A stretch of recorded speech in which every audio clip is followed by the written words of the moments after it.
마태복음 21장 17절에서 22절입니다. 예수님께서 예루살렘에 올라가셨습니다. 예루살렘 밖에다가 이제 숙소를 정하시고 이제 몇 번 예루살렘을 드나들으셨는데, 우리 주님은 성전에 들어가서 기가 막힌 일을 보았습니다. 만민이 기도하는 집이 장사치들이 장사를 하는 그런 시장바닥이 돼버리고 말았습니다. 그야말로 강도의 소굴입니다. 그래서 많은 사람들이 먼 곳에서 순례자들이 절기를 지키기 위해서 성전에 왔다가 그걸 보고 실망하고 돌아갑니다. 그들이 기대했던 성전이 아닙니다. 그들이 그렇게 많은 경비를 드리고 오래도록 준비하고 기다렸던 그 절기가 아니었습니다. 예수님은 그런 성전을 생각하면서 너무나 안타까워하셨습니다. 돈을 바꾸는 사람들, 또 재물을 사고 파는 사람들, 이 성전 뜰 안은 완전히 짐승을 파는 양요, 또 염소요, 소시장이 되어버렸습니다. 이렇게 더럽혀진 성전을 주님이 보면서 더 이상은 안 되겠다. 그리고 그들을 전부 다 내쫓았어요. 아마 보통 같았으면 성전 안에 있는 종교 지도자들이 예수님을 죽이려고 했을 거예요. 이게 지금 어딘데 이러느냐고. 그런데 그들이 워낙 지금 잘못하고 있었기 때문에 예수님의 그 권세 있고 권위 있는 그런 행동에 대하여 한마디 말도 못했습니다. 장사꾼들은 전부 다 성전 밖으로 도망을 쳤고, 그리고 성전 뜰은 깨끗해졌습니다. 그러함에도 불구하고 아직도 그 성전 안에는 이제 며칠 지나면 예수님을 십자가에 못 박는데 앞장설 대제사장이 그 성전 안에 있어요. 그리고 종교 지도자들이 그 안에서 지금 전문 종교인들이 일을 하고 있습니다. 주님은 너무나도 마음이 안타까웠습니다. 왜 이 모양이 되어 있을까? 그런 마음을 가지고 주님은 예루살렘에서 다시 나오셔가지고 주님은 베다니에 또 하룻밤을 묵으십니다.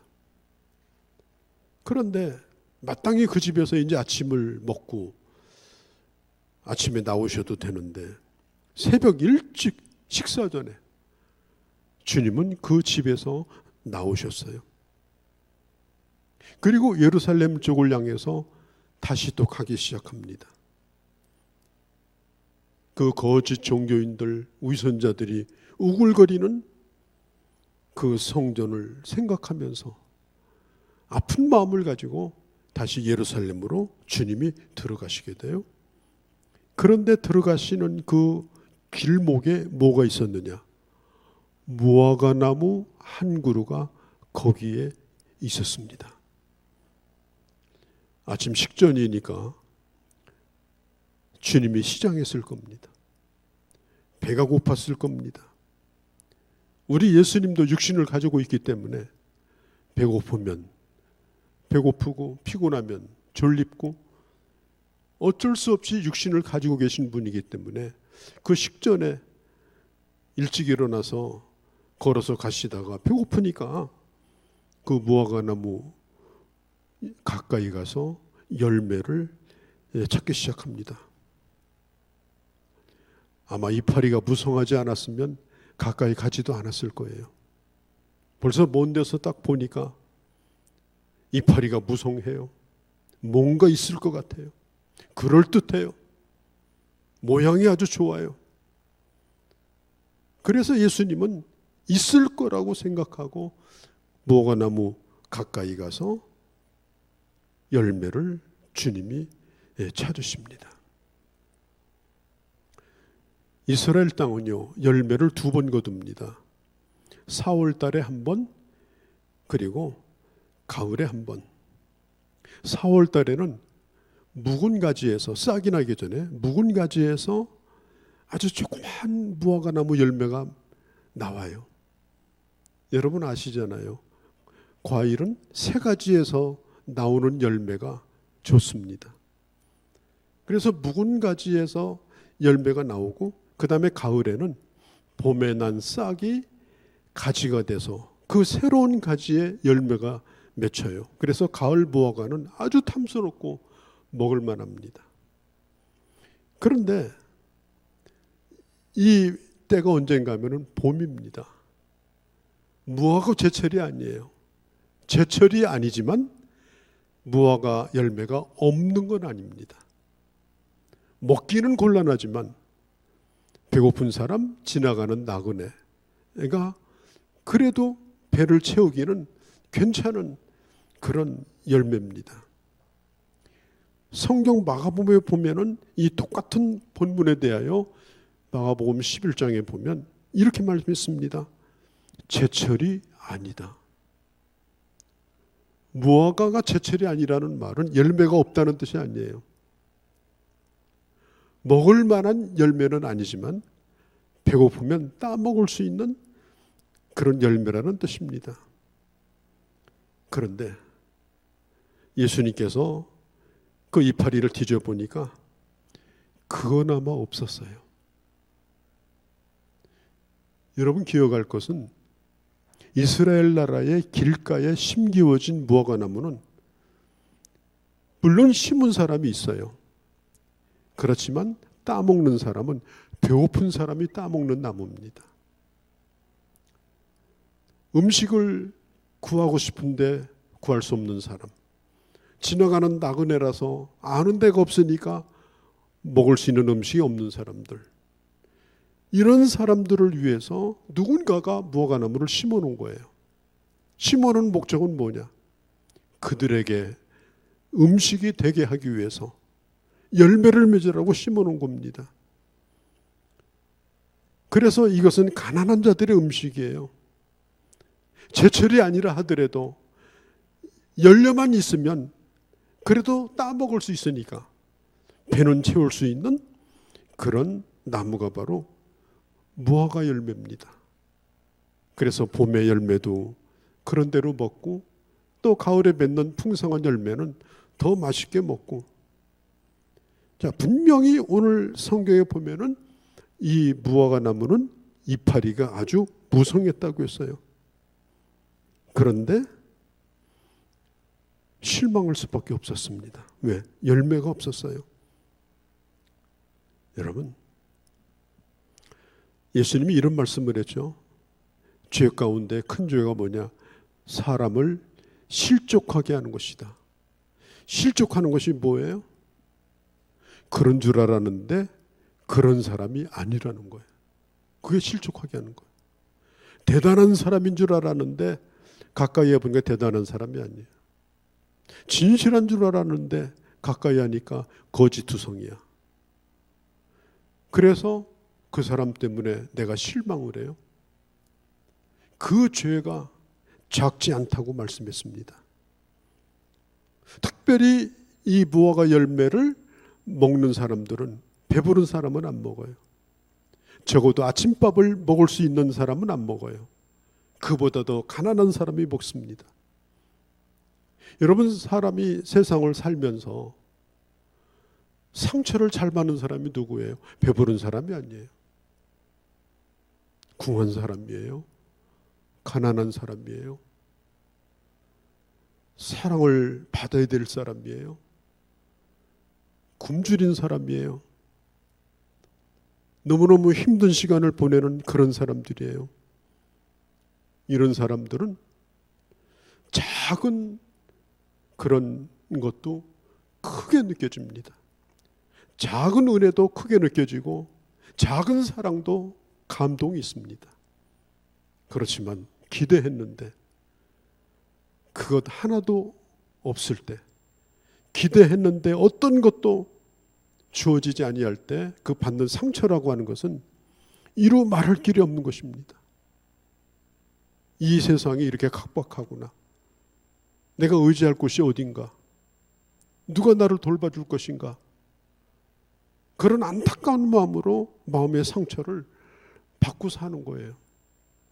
그래서 거기에 달린 그 무화과 나무 별거 아니지만 그래도 이 나무만은 내 배를 채워줄 거라고 생각하고 그 나무 이파리 사이를 뒤지는 어느 가난한 사람에게는 그 열매나마 없을 때에 그 실망감이라고 하는 것은 배부른 사람은 이해할 수 없는 그런 실망감을 느끼게 되는 겁니다.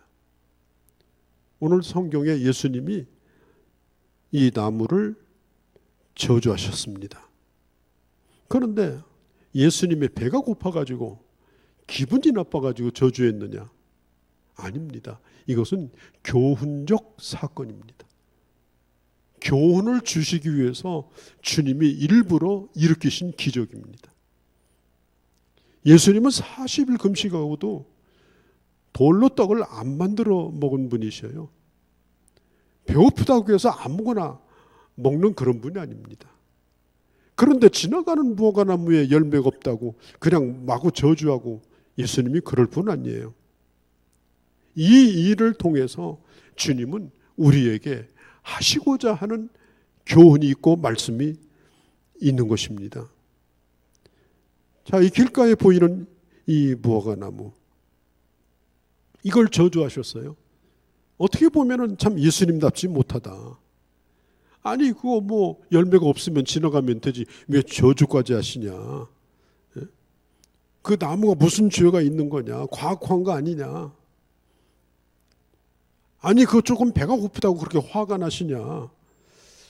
여러분 그런 게 아닙니다. 오늘 이 사건은 굉장히 중요한 일이에요. 열매가 없는 나무에 대한 하나님의 심판입니다. 열매를 맺지 못하는 나무는 이와 같이 되리라고 하는 하나님의 경고입니다. 문제는 뭐냐? 예수님을 실망시킨 거예요. 예수님을 실망시킨 겁니다. 모든 살아있는 것은 다 목적이 있습니다. 그 무화과 나무가 하늘에서 떨어져서 생긴 게 아니에요. 어느 자비로운 사람이 무화과 나무를 심었어요. 왜 심었느냐? 잘 자라서 가난한 사람의 음식이 되라고 심은 거예요. 또 열매가 맺기까지 아마 그것을 심은 사람은 그걸 잘 가꾸고 물을 주고 거름을 주었을 겁니다. 그래서 잘 자랐습니다. 이걸 심은 사람이 기대하는 것은 뭡니까? 열매를 맺는 것입니다. 농부가 수고했으면 열매를 맺어야 되잖아요. 은혜를 받았으면 열매를 맺어야 되잖아요. 땀을 흘려줬으면 열매를 맺어야 되잖아요. 자라났으면 그 목적을 이루어야 되잖아요. 이걸 심은 사람이 무슨 이파리를 쓰겠다고, 꽃도 없는 열매잖아요. 무화과. 무슨 제목으로 쓰겠다고 심은 것도 아니잖아요. 그야말로 열매가 없는 무화과 나무라고 하는 건 아무짝에도 못 쓰는 그런 볼품없는 나무입니다.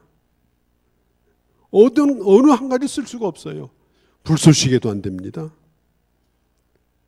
꽃도 없으니까 향기도 없습니다. 사실 우리가 무화과를 까서 먹는 그 안에 있는 빨간 그게 꽃이에요.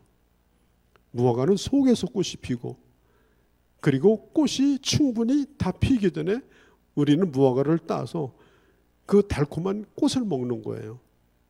그러니까 무화과 나무 꽃을 보겠다고 이 주인이 이것을 심었을 리가 만무합니다. 거기에는 목적이 있습니다. 여러분, 나무 한 그루에도 목적이 있어요? 그냥 있는 게 아닙니다. 그러면 하나님께서 우리를 이 세상에 보내주셨는데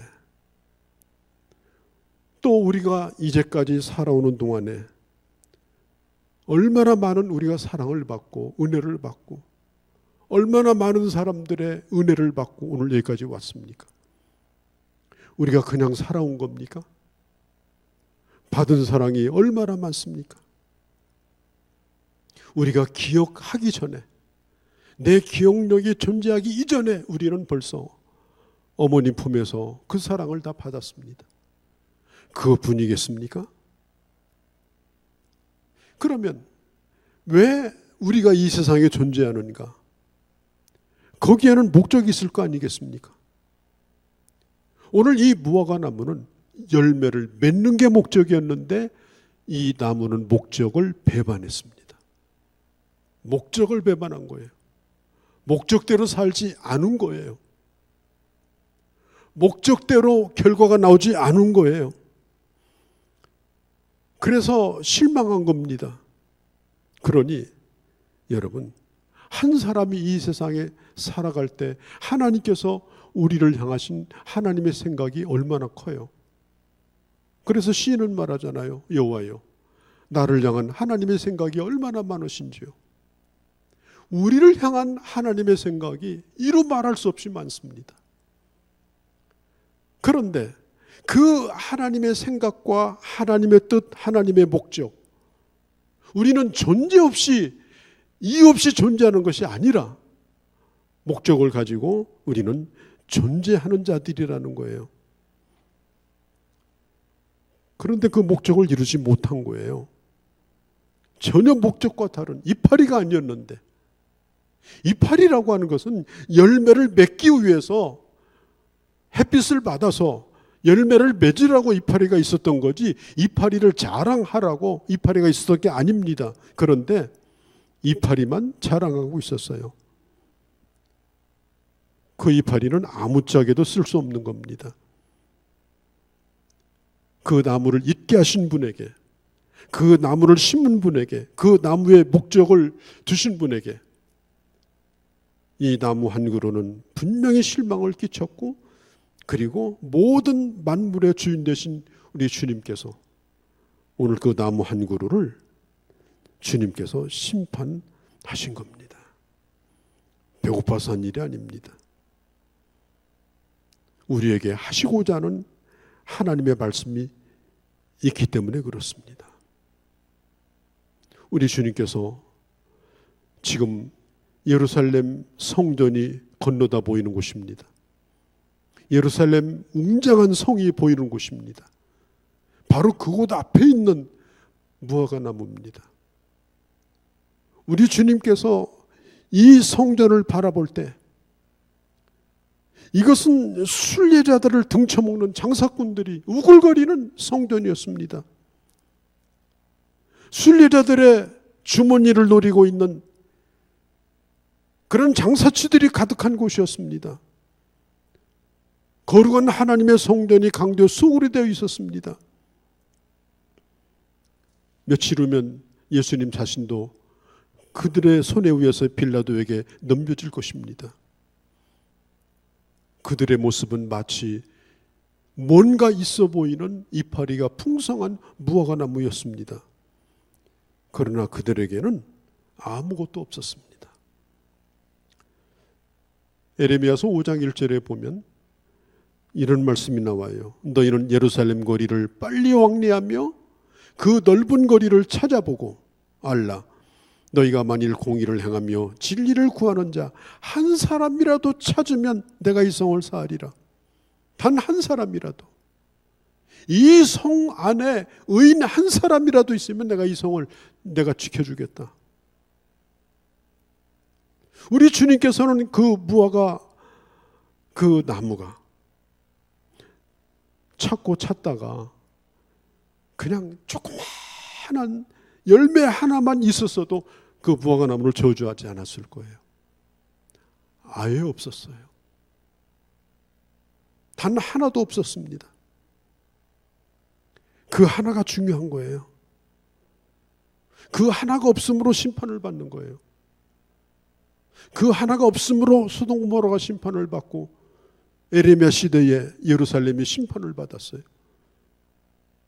우리가 모든 걸 잘하고 살 수는 없습니다만은, 그러나 우리가 가지고 있는 신앙의 모습이 어떤 열매도 없고 이파리만 가득하다고 하면 주님이 그 하나가 없으므로 우리도 얼마든지 하나님의 심판이 임할 수 있다는 사실을 오늘 성경이 우리에게 보여주시는 겁니다.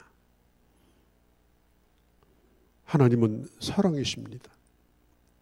그러나 그 사랑은 한계가 있습니다. 그 한계 끝에는 하나님의 심판이 있습니다. 우리는 사랑을 받았기 때문에 이제 사랑을 해야 되는 겁니다. 용서를 받았기 때문에 우리는 용서의 열매를 맺어야 되는 겁니다. 하나님의 긍휼을 우리는 입었습니다.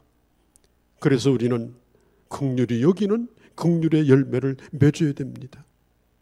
하늘의 보좌를 버리고 그 아들이 이 땅에 내려오시기까지 우리를 사랑했으니 우리도 나를 낮추어서 겸손한 마음으로 사람들을 품는 일을 해야 되는 것입니다. 예수님이 이런 말씀을 하셨어요. 어떤 사람이 1만 달란트의 빚을 졌습니다. 1만 달란트라는 말은 인간의 머리로 계산할 수 없는 금액을 얘기하는 겁니다. 갚을 수 없어요. 살아서도 못 갚고 죽어서도 못 갚아요. 그래서 그 주인에게 왔는데 갚을 수가 없는 빚이니 어떻게 해요? 갚겠다고도 못하잖아요. 큰일이에요. 그래서 그 주인이 그 1달란트의 빚을 탕감해 줬어요. 없는 걸로 해줬어요. 얼마나 큰 은혜입니까? 이 종이 너무나 감사해서 100번 절하고 감사하다고 말하고 그 주인 앞을 떠나갑니다. 그런데 나오는데 마침 한 사람을 만났어요. 그가 누구냐? 자기에게 100데나리온 빚진 자입니다. 몇만 원입니다. 그 사람을 그 앞에서 만난 거예요. 그런데 이 탕감받은 사람이 갑자기 얼굴색이 달라지더니 이 사람이 멱살을 붙잡고 관가로 끌고 가서 옥에 가둡니다. 주인이 이 소식을 들었습니다. 너무너무 마음이 아픕니다.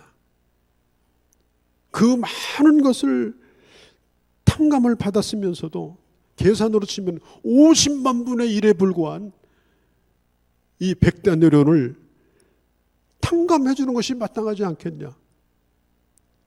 받은 은혜가 있으면 은혜를 베푸는 흉내라도 내야 될 거 아니냐.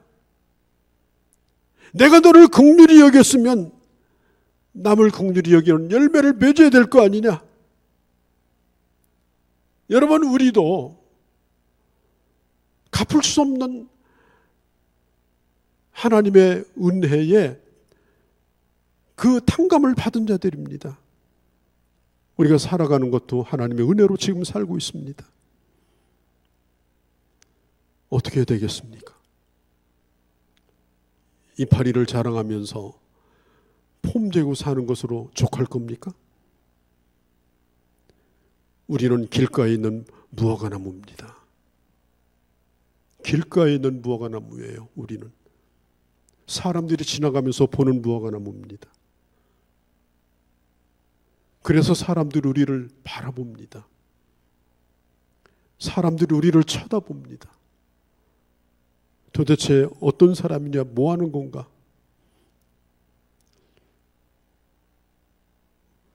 우리가 코로나 때 저 아스팔트에서 많은 사람들이 아우성 지르고 예배드리고 하는 거 봤습니다.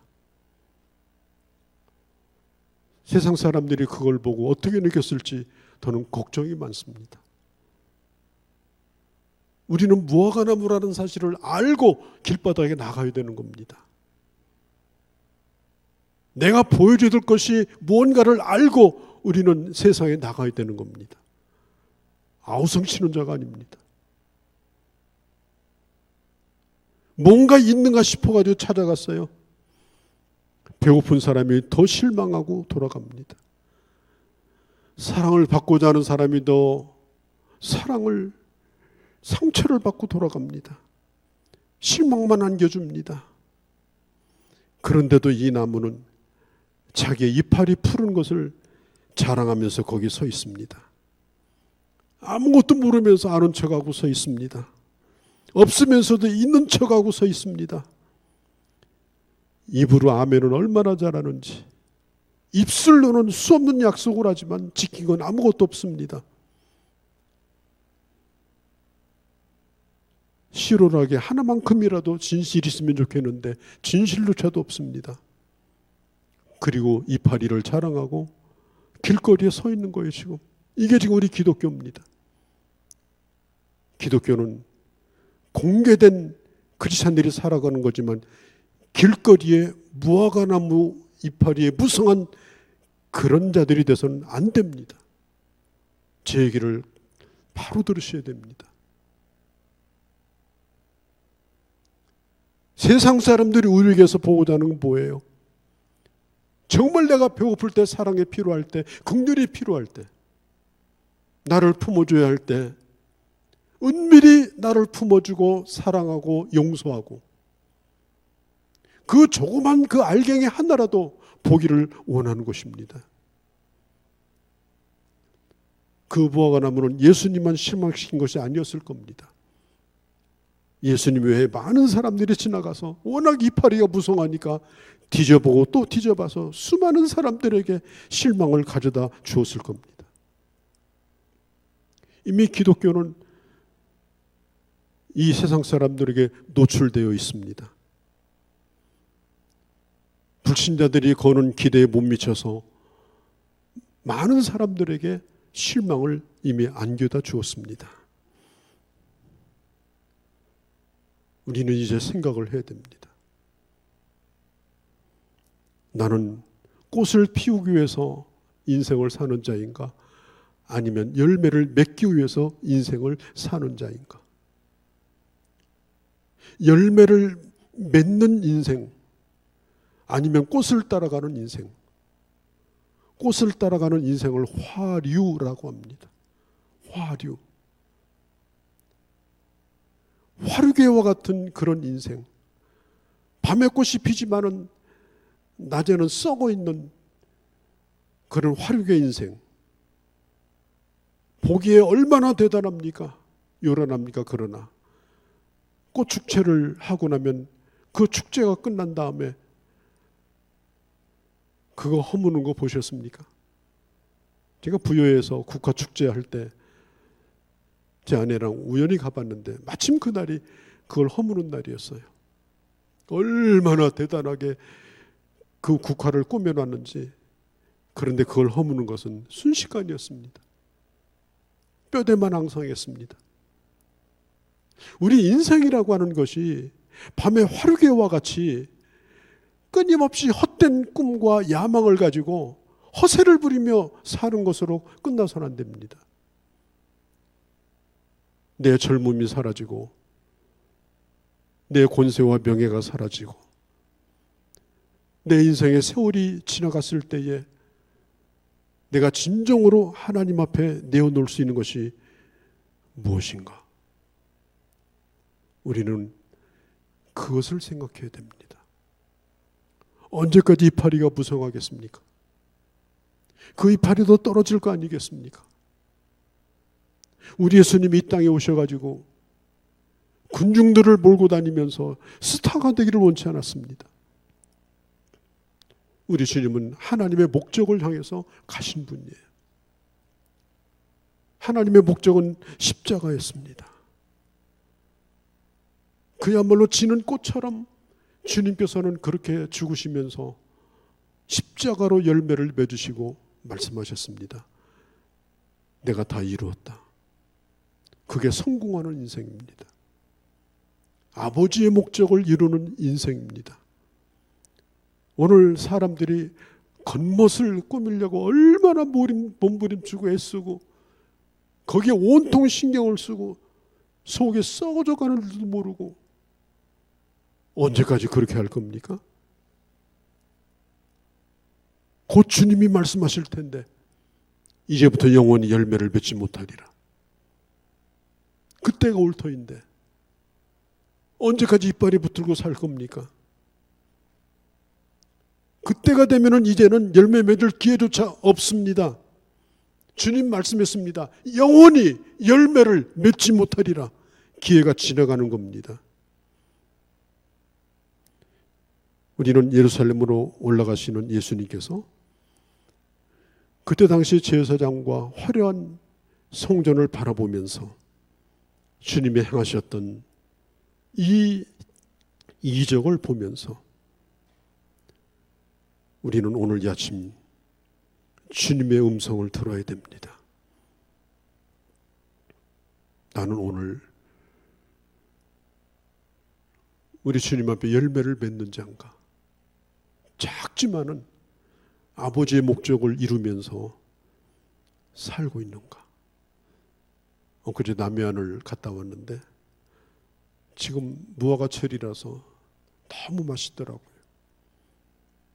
그래서 제가 그걸 입에 한 모금 물면서 이 설교를 하려고 생각을 했었어요. 아버지, 정말 아버지 앞에 귀한 열매 맺어서 이렇게 주님을 흡족하게 해드리고 꽃은 보이지 않지만 열매로 나를 증명하며 하나님 앞에 영광을 돌릴 수 있는 그런 우리가 되게 하옵소서.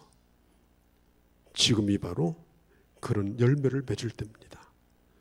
그런 하나님의 사람으로 살아가는 우리 모두가 되어주기를 주의 이름으로 축복합니다. 거룩하신 우리 아버지, 오늘 한국교회가 길거리의 종교가 돼서 붙잡고 흔들어도 열매 하나 찾아볼 수 없는 이파리가 무성하며 아우성을 지르는, 그래서 세상 사람들이 교회로부터 얼굴을 돌리는 이런 안타까운 때를 지금 살고 있습니다.